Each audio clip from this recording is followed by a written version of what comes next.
মুভিটি শুরু হয় দুজন সামানকে দেখিয়ে যারা এরোপ্লেনে করে কোথাও একটা যাচ্ছিল এবং যাওয়ার পথে মেয়ে সামানটি বলতে থাকে সামান হলো এমন একটা পেশা যা ভৌতিক রিলেটেড জিনিস নিয়ে কাজ করে থাকে, যেমন প্রেতাত্মা দমন করার জন্য বা ভৌতিক কিছু তাড়ানোর জন্য। এটা আমাদের দেশে অনেকটা কবিরাজের মতো। আর আমাদের তখন দেখানো হয় যে তারা দুজন মিলে একটি হসপিটালে পৌঁছে যায় একটি বাচ্চাকে দেখার জন্য, কারণ বাচ্চাটির কোনো মেডিকেল সমস্যা ছিল না এবং তার ভিতরে কিছু কিছু সিমটম দেখা যাচ্ছিল যা মেডিকেল রিলেটেডও না। এই জন্য তার বাবা দুজন কোরিয়ার সবচেয়ে বড় সামানকে ডেকে পাঠায় তার বাচ্চাকে চেক আপ করার জন্য, কিন্তু তারা মডার্ন দুনিয়ার হওয়ার কারণে বাচ্চার মাটি প্রথমে তার এসব কিছু বিশ্বাস করছিল না এবং তারা বাচ্চাটিকে চেক করতে দিতে চাচ্ছিল না, কিন্তু বাচ্চার বাবা জোর করে বাচ্চাটিকে চেক করায়। এরপর তারা বাচ্চাটিকে চেক করে বুঝতে পারে যে বাচ্চার ভিতরে তারা দুটি আত্মাকে ফিল করতে পারে। এরপর আমাদেরকে দেখানো হয় মেয়ে সামানটি বাচ্চার বাবার বাড়িতে যায় এবং গিয়ে তখন সে একটি শ্যাডো লক্ষ্য করে এবং সে বুঝতে পারে যে এখানে সুপার ইভিল টাইপের কিছু একটা আছে। এরপর মহিলাটি বাচ্চার বাবার সাথে কথা বলে এবং তার বাচ্চার বাবা জানায় যে এর আগে আমার দুটো বাচ্চার মিসক্যারেজ হয়ে গেছে, এটি আমার জীবনে প্রথম সন্তান, তাই আমি আমার বাচ্চাকে যেভাবে হোক বাঁচাতে চাই। সামানটি বলতে থাকে আমি আপনার সন্তানের ভেতরে আপনার গ্র্যান্ডফাদারের অনুভব করতে পেরেছি, এজন্য আপনার উচিত আপনার গ্র্যান্ডফাদারের এক্সুমা করতে হবে। এক্সুমা হলো কবর খুঁড়িয়ে মৃত লাশকে পুনরায় উঠিয়ে আবার দাফন করা এবং সামানটি জানায় যে এই কাজটি আমি একা করতে পারবো না, আমার আরও দুজন সাথীর প্রয়োজন। এরপরে সিন শিফট হয়ে একটি কবরস্থানে দেখানো হয় যেখানে আমাদের একজন ব্যক্তিকে দেখানো হয় যার নাম ছিল মিস্টার পার্ক। পার্ক সেখানে থাকে এবং একটি সয়েল টেস্ট করে এবং বলে এখানে যে আত্মাটি রয়েছে সেই আত্মাটি পবিত্র, এবং তারা তখন কফিনটি বের করে, কারণ তাদেরকে ডেকে আনা হয়েছিল এই জন্যই যে তাদের ফ্যামিলিতে কিছু ভৌতিক জিনিস ঘটছিল এবং কিছু আত্মা তাদের ফ্যামিলিকে হন্ট করে বেড়াচ্ছিল। এবং কোরিয়ায় এরকম রিচুয়াল আছে বা এরকম নীতি আছে যে মৃত ব্যক্তির কোনো দামি জিনিস যদি তার পরিবারের কাছে থেকে যায় তাহলে সেই জিনিসটি পাওয়ার জন্য সেই আত্মাটি তার পরিবারের সকল সদস্যদেরকে হন্ট করে বেড়ায়। তখন মিস্টার পার্ক তার পরিবারের সকল সদস্যদের জিজ্ঞাসা করে যে আপনাদের কাছে মহিলাটির দাঁত রয়েছে। তখন তার গ্র্যান্ডসন বলে যে আমার দাদি মারা গিয়েছে যার জন্য আমি এই দাঁতটি রেখে দিয়েছি। এবং পরবর্তী সিনে আমাদেরকে দেখানো হয় মিস্টার বঙ্গেল এবং মিস্টার লেডি সামান তাদের সাথে দেখা করে এবং তারা যে দুজন লোকের কথা বলছিল তারা আর কেউ না, মিস্টার পার্ক ও তার অ্যাসিস্ট্যান্ট, এবং তার অ্যাসিস্ট্যান্টকে সকল কিছু খুলে বলে সেই লোকটির সম্পর্কে যার চাইল্ড অসুস্থ ছিল। এবং আমরা আরও জানতে পারি তার ফ্যামিলি বংশগত কোরিয়ায় মানুষ, কিন্তু তারা কোরিয়াতে তখন অনেক বেশি প্রভাবশালী ছিল, কোনো একটি কারণে তারা কোরিয়া ছেড়ে এখন আমেরিকা স্টেটে থাকে। তখন আমাদেরকে দেখানো হয় মিস্টার পার্ক মিস্টার কিমের সাথে কথা বলে। তখন মিস্টার কিম মিস্টার পার্ককে জানায় যে করেই হোক আমার গ্র্যান্ডফাদারের বডিটি এক্সিমা করে তার ক্রিমেশন করতে হবে, মানে আগুনে পোড়াতে হবে। তখন মিস্টার পার্ক মিস্টার কিমকে জিজ্ঞাসা করে যে আপনি এই কাজটি কেন করছেন, তখন সে সম্পূর্ণ জানায়। তখন মিস্টার পার্ক যখন মিস্টার কিমের সাথে কথা বলতে বলতে যখন সেই কবরস্থানের কাছে আগাচ্ছিল তখন মিস্টার পার্কের কিছু একটা সন্দেহ হয় এবং সে সেখানে যাওয়ার সময় দেখে যে এলাকাটি পুরো নিস্তব্ধ এবং একটি জঙ্গলে ঘেরা এবং আশেপাশে ওখানে অনেকগুলো শেয়ার হন্টিং করছে। এবং সেখানে পৌঁছে মিস্টার পার্ক বুঝতে পারে যে এলাকাটিতে অবশ্যই কোনো ঝামেলা আছে, কারণ এলাকার ভিতরে অনেক রহস্য আছে। এবং সে যখন সেখানে প্রবেশ করে তখন সে বুঝতে পারে এখানে ইভিল টাইপের কিছু একটা আছে যা মোটেই ভালো নয়। এবং তখন মিস্টার পার্ক মিস্টার কিমকে সকল কিছু জিজ্ঞাসা করলে তখন মিস্টার কিম মিস্টার পার্ককে এই কবর সম্পর্কে কিছু জানাতে ডাইরেক্ট নাকচ করে দেয়। এবং কবরের টোম্বে যে ব্যক্তির লাশ দাফন করা ছিল তার কোনো নামও ছিল না এবং টোম্বে কিছু ডিজিট বা সংখ্যা লেখা ছিল, যা দেখে মিস্টার কিমের সন্দেহ আরও বেড়ে যায় এবং সে মিস্টার পার্ককে ডাইরেক্ট না করে দেয় যে আমি এই ক্রিমিশন বা এক্সুমার কাজটি করতে পারবো না, আমার এখানে খুব বেশি সুবিধা মনে হচ্ছে না। যার কারণে মহিলা সামান এবং বঙ্গেল এবং তার অ্যাসিস্ট্যান্ট মিস্টার পার্কের উপর অনেক বেশি রেগে যায় এবং তখন মিস্টার পার্ক সেখান থেকে চলে আসে এবং সে সেই লোককে বলে যে সরি, আমি আপনার গ্র্যান্ডফাদারের কবরটি খুঁড়তে পারবো না এবং ক্রিমিশনেরও ব্যবস্থা করতে পারবো না। এবং তার সকলে সহপাঠী তার উপর রেগে যায় এবং তাকে বোঝানোর চেষ্টা করে। এবং পার্ক যখন মিস্টার কিমের সাথে আলোচনা করে তখন মিস্টার কিম বলে যে আমাদের প্রজন্ম বলতে এখন আমার সন্তানই আছে, এর আগে আমার 2টো সন্তান হয়েছিল কিন্তু তাদের মিসক্যারেজ হয়ে যায়। আপনারও মনে করি সন্তান আছে, আপনিও বুঝতে পারবেন যে সন্তানের মায়া কি। কিন্তু তখন মিস্টার পার্ক মিস্টার কিমকে জিজ্ঞাসা করেন যে আমি ক্রিমিশন করতে পারি কিন্তু আপনার গ্র্যান্ডফাদারের কবর সম্পর্কে ডিটেলস বলতে হবে, কারণ এত উচ্চ বংশের একজন ব্যক্তিকে ওরকম সুশান্ত জায়গায় কেন কবর দেওয়া হয়েছে এবং তার কবরে কেনই বা কোনো নাম নেই। তখন মিস্টার কিম মিস্টার পার্ককে জানায় আমাদের ফ্যামিলিতে একজন বংশগত পরম্পরায় সামান ছিল এবং আমার গ্র্যান্ডফাদার যখন মারা যায় তখন সে সামান সাজেস্ট করেছিল আমার গ্র্যান্ডফাদারকে এইসব জায়গায় কবর দিতে, কারণ সে আমলে প্রচুর কবর ডাকাতি হতো এই জন্য। যাই হোক, এরপরে মিস্টার পার্ক কবর ক্রিমিশন করতে রাজি হয়ে যায় এবং মিসেস সামান মিস্টার পার্ককে জানায় যে যারা এই কবর খুলবে, যেহেতু জায়গাটি সম্পর্কে আপনার অনেক সংশয় আছে, আমরা একটি রিচুয়াল করতে পারি যাতে সেখানে কোনো ইভিল টাইপের কিছু থাকলেও যাতে কোনো ক্ষতি না হয়। এবং পরবর্তীতে তারা রাজিও হয়ে যায় এবং সেখানে তারা এক্সহুমার জন্য পৌঁছে যায় এবং তখন সেখানে রিচুয়াল শুরু করে দেন। রিচুয়ালটি ছিল ইন্টারনেট কাঁপানো একটি রিচুয়াল, কিন্তু কপিরাইট ইস্যু আসার কারণে আমি আপনাদেরকে দেখাইতে পারলাম না। যাই হোক, পরবর্তীতে শুরু করি। যাই হোক, কবরটি খুঁজে বের করার পরে তারা কবর খননকারীর মধ্যে একজন সেখানে মানুষের মাথার মধ্যে একটি সাপ দেখতে পায় এবং সে সাপটিকে দেখে কুপিয়ে হত্যা করে এবং তখনই একটি মানুষের মতো চিৎকারের আওয়াজ পাওয়া যায়। সাপটি একদম মানুষের মতো চিৎকার করে আওয়াজ করে এবং তখনই আমরা লক্ষ্য করে দেখতে পারি যে তখনই আকাশে প্রচুর মেঘ হয় এবং বৃষ্টি হতে শুরু করে। আমরা যারা অ্যানিমি ফ্যান আছি বা যারা অ্যানিমি দেখি তারা এই রিলেটেড জিনিসগুলো বুঝতে পারবো, কারণ পৃথিবী 4টি কম্বাইন্ড জিনিস নিয়ে তৈরি, ওয়াটার, মাটি, বাতাস, ফায়ার এলিমেন্ট দিয়ে তৈরি। কোনো একটি জিনিসের ইমব্যালেন্স ঘটলে পৃথিবীতে আর কি মানে মহামারী টাইপের বা বিভিন্ন ধরনের বিপদ আপদ ঘটতে শুরু করে। এটা একটি ধর্মক্ষেত্রে বিভিন্নভাবে বিভিন্ন মত আছে, কিন্তু কোরিয়ায় এই জিনিসগুলো খুবই মানা হয়। এই বিষয়গুলো একটু ক্রিটিক্যাল এবং বুঝতে কষ্ট হয়। যাই হোক, প্রচুর বৃষ্টিপাতের কারণে তখন মিস্টার পার্ক মিস্টার ক্রিমকে জানায় যে আমরা এই মুহূর্তে আপনার গ্র্যান্ডফাদারের কফিনটি ক্রিমিশনে দিতে পারবো না, মানে আগুনে পোড়াতে পারবো না, আমাদের এখানে স্থানীয় একটি মর্গে কফিনটি রাখা হবে। এবং তখন সে একটি লোকের কাছে যায় এবং তার এই কবর সম্বন্ধে যত সন্দেহ ছিল সেখানে একটি এলাকার লোকের কাছে যেয়ে মিস্টার পার্ক ক্লিয়ার হয়ে আসে। তখনই আমাদেরকে দেখানো হয় একজন ব্যক্তি সে কবরটি খোলার চেষ্টা করে এবং সেখান থেকে হঠাৎ করে সুপার ইভিল বের হয়ে আসে এবং সেটি সামানকে আঘাত করে যায় এবং সামানটা অনেক অসুস্থ হয়ে পড়ে এবং মিস্টার পার্ক ও তার অ্যাসিস্ট্যান্টকে জানায় যে যেই ইভিলটি কবর থেকে বেরিয়েছে সে অনেক বড় ধরনের একজন শয়তান এবং আমাদের যে করেই হোক একে আটকাতে হবে, না হলে মিস্টার পার্ক ফ্যামিলির অনেক বড় ক্ষতি হয়ে যাবে। তো পার্ক ফ্যামিলির বর্তমান যে হেড মানে মিস্টার পার্কের গ্র্যান্ডফাদারের যে ছেলে মানে মিস্টার পার্কের বাবা, তার কাছে সেই ইভিল আত্মাটি যায় এবং যে তাকে ম্যানিপুলেট করে তাকে সেখানেই মেরে ফেলে এবং তার স্ত্রীকেও সেখানেই মেরে ফেলে। এবং তখন আমাদেরকে মিসেস সামানকে দেখানো হয় এবং মিস্টার পার্ককে দেখানো হয়, যারা বিষয়টি আইডিয়া করতে পেরে তাদের ফ্যামিলিতে কল করার চেষ্টা করে এবং অপরদিকে মিসেস সামান বঙ্গিলকে প্রস্তুত করে যাতে ইভিলটি কী চায় তা জানার জন্য বঙ্গিলের উপর সেই ইভিলটি রিচুয়াল করে যাতে ইভিলটি বঙ্গিলের উপরে এনে তাকে জিজ্ঞাসা করতে পারে যে তার আসলে ইন্টারেস্টটা কিসের, সে আসলে কি করতে চায়।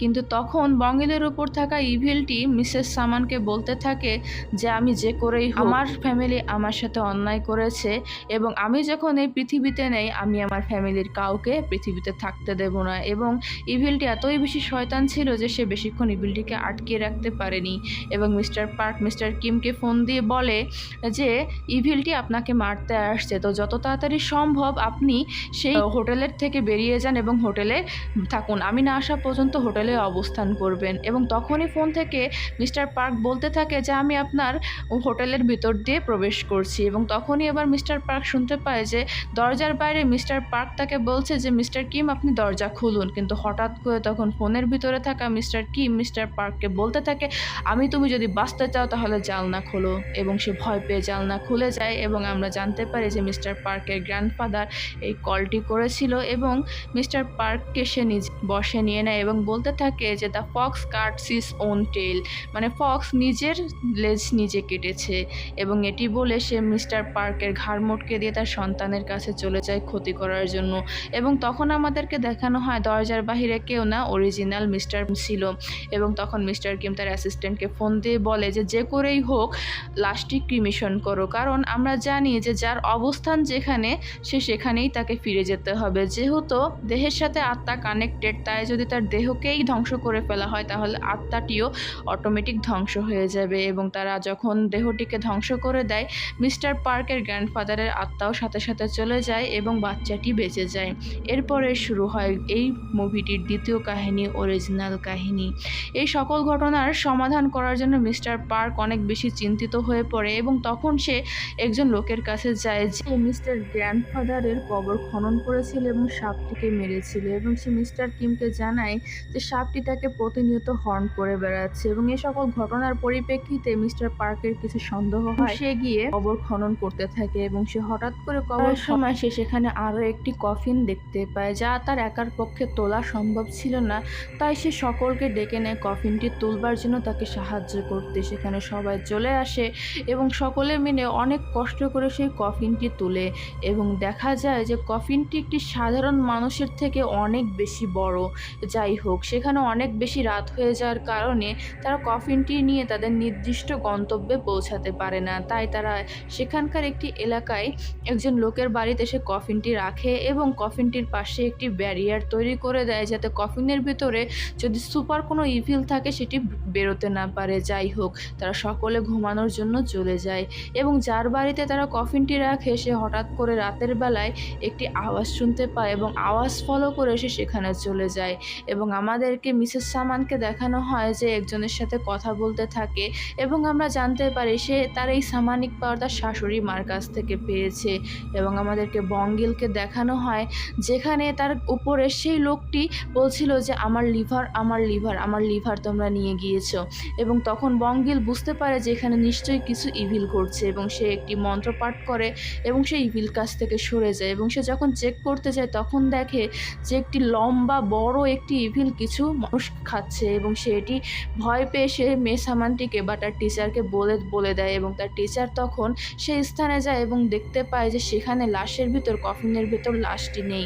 এবং তখনই বাইরে সে একজন মানুষকে দেখতে পায় যার হাইট ছিল অনেক বেশি এবং সে বুঝতে পারে এই ঘোস্টটি একটি জাপানিজ ঘোস্ট। এবং ঘোস্টটি তাকে জিজ্ঞাসা করে ভেতরে কে। তখন মেয়েটি বলে যে আমি আপনার সাবঅর্ডিনেট, মানে আমি আপনার সঙ্গী। কিন্তু ইভিলটি টের পেয়ে যায় সে একজন মানুষ এবং তখনই সে মানকে আক্রমণ করে। কিন্তু বঙ্গিল সেখানে সঠিক সময়ে এসে ইভিলকে মারতে যায়, কিন্তু উল্টো ইভিল তার লিভারের ওখানে তার হাত ঢুকিয়ে দিয়ে বলে তুমি কি তোমার লিভার আমাকে দান করতে চাও। বঙ্গিল সেখানে প্রচুর আঘাত পেয়ে বেহুশ হয়ে যায় এবং তখনই সেখানে অন্যান্য সদস্য চলে আসে এবং তারা এই কাহিনী দেখে এবং ইভিলটিকে দেখে তারাও অনেক বেশি ভয় পায়। এবং তখনই হঠাৎ করে ইভিলটি ফায়ার এলিমেন্টে তৈরি হয়ে সেখানে ঘোরাফেরা করতে থাকে এবং তার ওই সব কারণে সবাই কিছু ফ্ল্যাশব্যাক দেখতে পায় বা মেমোরি দেখতে পায় এবং তারা বশ হয়ে যায়। যাই হোক, সেখান থেকে তারা দ্রুত বঙ্গিলকে নিয়ে হসপিটালে চলে যায় এবং চারিদিকে এমন একটি খবর ছড়িয়ে পড়ে যে যেখানে তারা ক্রিমেশন করতে গিয়েছিল সেখানে কিছু পশুর আঘাতে একজন লোক নিহত হয়ে গিয়েছে। এবং মিস্টার কিমকে দেখানো হয় যে সঠিক তথ্য বের করার জন্য সেই লোকের বাড়িতে যায় যে তাকে ইনফরমেশন দিয়েছিল যে তাদের আমলে যখন যুদ্ধ হচ্ছিল তখন কিছু ডাকাতি দল বেরো হয়েছিল যারা কবর খুঁড়ে খুঁড়ে জিনিস চুরি করত। এবং তখন সেখান থেকে মিস্টার কিম কিছু হিন্ট পায় এবং সে পুরো ব্যাপারটা বুঝতে পারে। এবং আমাদের বঙ্গিলকের কাছে দেখানো হয় যেখানে তার বোন এবং ভাগ্নি যায় এবং তারা সামানের সাথে কথা বলতে থাকে যে আসলে কি হয়েছে। যাই হোক, এবং তারা পরবর্তীতে বুঝতে পারে যে বঙ্গিলকে সেই ভূতটি বা জাপানিজ ঘোস্টটি বশ করে রেখেছে। এবং অপরদিকে আমাদেরকে মিস্টারকে দেখানো হয় যে সেখানে সে কবর খুঁড়ছিল। আমাদেরকে দেখানো হয় বঙ্গিলের ভেতরে যে ঘোস্টটি বশ করে রেখেছিল সেই ঘোস্টটি মিসেস সামানকে বলতে থাকে যে তোমরা আমার সাথে গাদ্দারি করেছে এবং কিছু নাম্বার বলতে থাকে যে নাম্বারের মিনিং কেউ বুঝতে পারে না। এবং সে বলতে থাকে যে আমি এইখানের জেনারেল যে এই দেশকে প্রোটেক্ট করবে। তখন আমাদের মিস্টার কিমকে দেখানো হয় যে দেখতে পায় যে গত রাতে জাপানিজ ঘোস্টটি দেখেছিল সে তার অবস্থানে, মানে সে কবরের ওখানেই চলে গিয়ে। ধর্মে যেমন বলা আছে যে আমরা মাটির মানুষ মাটিতে মিশে যাব, তাই যার অবস্থান যেখানে তাকে সেখানেই যেতে হবে এবং সে সেখানেই যাবে। যাই হোক, পরবর্তীতে আমাদেরকে দেখানো হয় যে বঙ্গিলে থাকা সে ঘোষের আত্মাটি তাদেরকে কিছু হিন্টস দেয় এবং তারা সেই হিন্টস পেয়ে তারা মিস্টার কিমকে জানিয়ে দেয় এবং কিম সব ব্যাপারটি বুঝতে পারে এবং সে বুঝতে পারে যে যখন কোরিয়া আর জাপানের ভিতর ওয়ার হচ্ছিল তখন সেখানে একটি ঘটনা ঘটেছিল যার পরিপ্রেক্ষিতে এই সব চলছে, কিন্তু তারা সম্পূর্ণ ঘটনাটি পরিপূর্ণভাবে আবিষ্কার করতে না পারলেও কিছু কিছু জিনিস সে বুঝতে পেরেছিল। এবং তখন মিসেস সামান তাকে বলে যে বঙ্কিলের গায়ে যে ট্যাটু আছে এই ট্যাটুতে অবশ্যই এমন কিছু জিনিস এসে যেটি জাপানিজ গোষ্ঠী ভয় পায়, যার কারণে সে বঙ্গিলের যেখানে ট্যাটুর ফাঁক ছিল সেখানেই সে আঘাত করেছে এবং তারা সকলে মিলে বঙ্গিলের মতো ট্যাটু মুখে এঁকে সেই স্থানে চলে যায় গোষ্ঠীকে ধ্বংস করার জন্য। তখন আমাদেরকে কিছু বলা হয় যে বঙ্গিলের সিস্টার বঙ্গিলের উপরে কিছু জিনিস লিখতে থাকে যাতে ঘোষটি যখন মারা যাবে তখন সে বঙ্গিলকে পুরোপুরি তার বশে না নিয়ে আসে। এবং আমাদেরকে দেখানো হয় যে যখন রাত হয়ে যায় তখন তারা ঘোষটিকে একটি জায়গায় নিয়ে আসে এবং মেয়ে সামানটিকে বলা হয় যে তুমি যে করে হোক 1 ঘন্টার মধ্যে এই ঘোষটিকে আটকাবে এবং আমরা তার কবরে আয়রন নিডল খুঁজবো। আয়রন নিডল কেন খুঁজবো তা আমরা পরবর্তীতে জানতে পারবো। এবং তখন ঘোষটি তার খাবার ফলো করতে করতে মেয়ে সামানটির কাছে চলে যায় এবং মেয়ে সামানটি তার সাথে কথা বলতে থাকে এবং তখন ঘোষটি তাকে জানায় যে তুমি কি জাপানিজ। তখন মেয়েটি বলে যে হ্যাঁ আমি জাপানিজ, কিন্তু আপনি এখানে আছেন সেটি এখন জাপান নয়, সেটি এখন একটি কোরিয়া শহরের ভেতরে।